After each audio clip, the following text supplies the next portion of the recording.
everybody, and welcome back to my channel. I'm here again today with another project for the Vicky Boot design team. Today I'm taking one piece of paper from the new color study collection, and I'm making my own quilted kind of color blocked background. I found a really cool quilt photo on Pinterest I kind of have as inspiration for this project, and so I'm just cutting out each of the color blocks here on that piece of paper into the squares, and then I am going to do a little more trimming down into the triangles, as you can see here. I'm going to cut each of them down. I'm probably going to use 95% of these squares that are cut into triangles.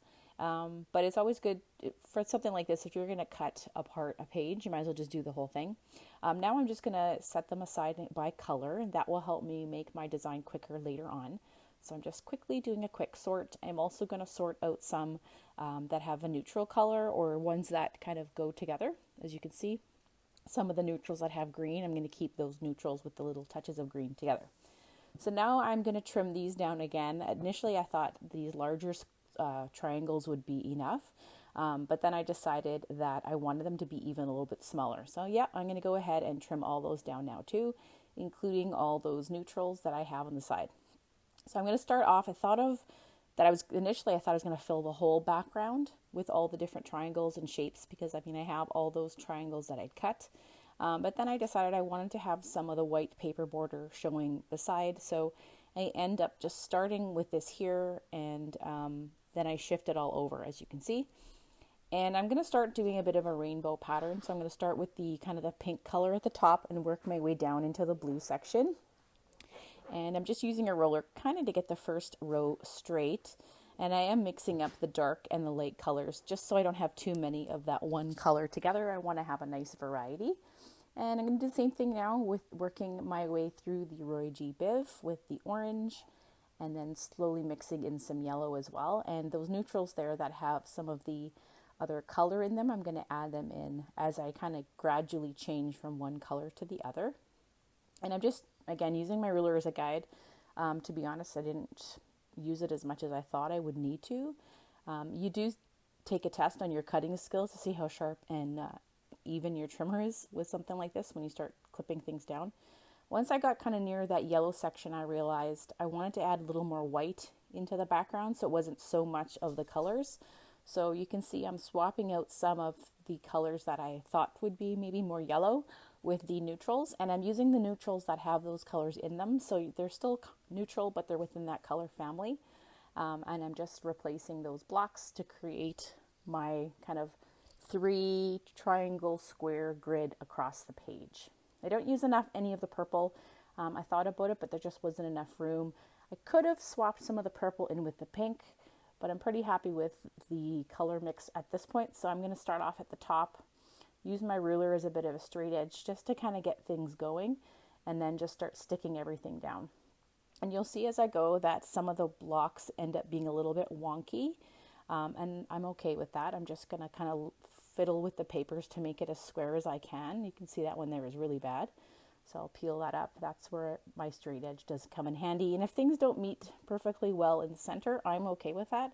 But if not, you have other squares and triangles that you can chop down and make it line up a little better. That's probably just the direction of cutting it when you use your trimmer. So it's all depends on how well you're trimming your paper. So I'm going to go ahead, and you can see there that there's a bit of an uneven line on the bottom of that pink square. So I'm just going to fix that up when I put down my next row of triangles. So I've got 3 rows now. I'm off in the bottom. I figured out partway through that it was easier just to add lines of adhesive and lay down my papers on top of that versus adding adhesive to each piece. You can see that made much quicker work of the design. That one triangle was really wonkily cut, so I added it out with another. And you can see you just make adjustments as you go through. I am going to add some rows of stitching very shortly.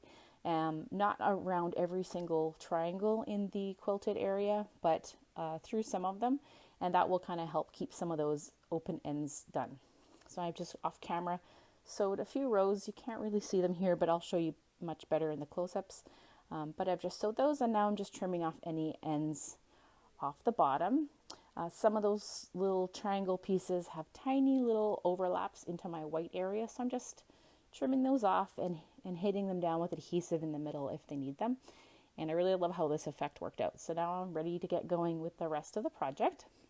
And I have a bunch of extra triangles to use, likely on a card. I think it would be nice to make a card with the rest of the scraps. So my photo is going to go kind of in this top section here. I have some black ink from my stash. This one has a bubble, so I'm just trying to get the air bubbles out. And now I'm actually going to my scrap bowl.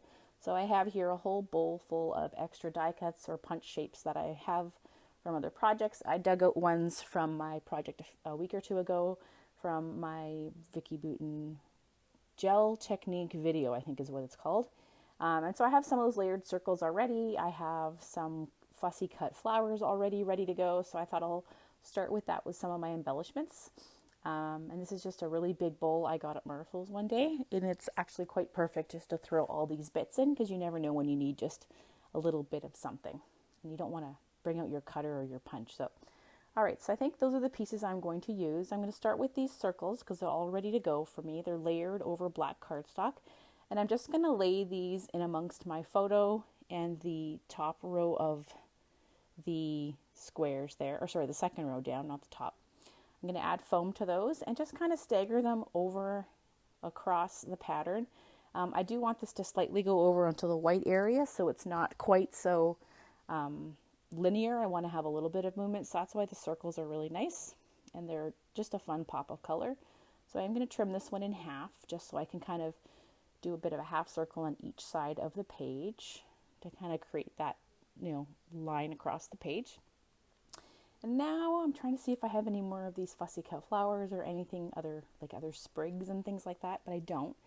So I'm actually going to go and just start with my title and go from there. I thought about using the puffy stickers. There's so many great sentiments in the die cuts. I'm really trying to dig through and find out what pieces I want. I thought this sentiment, "You Color My World," is just like kind of perfect for this photo and this page. So I'm going to use that. So I'll use that. And trying to see if there's anything else in here that I might want to use. Thought about this floral, but I have the other pre-cut, fussy cut ones. So I think I'm going to stick with those instead.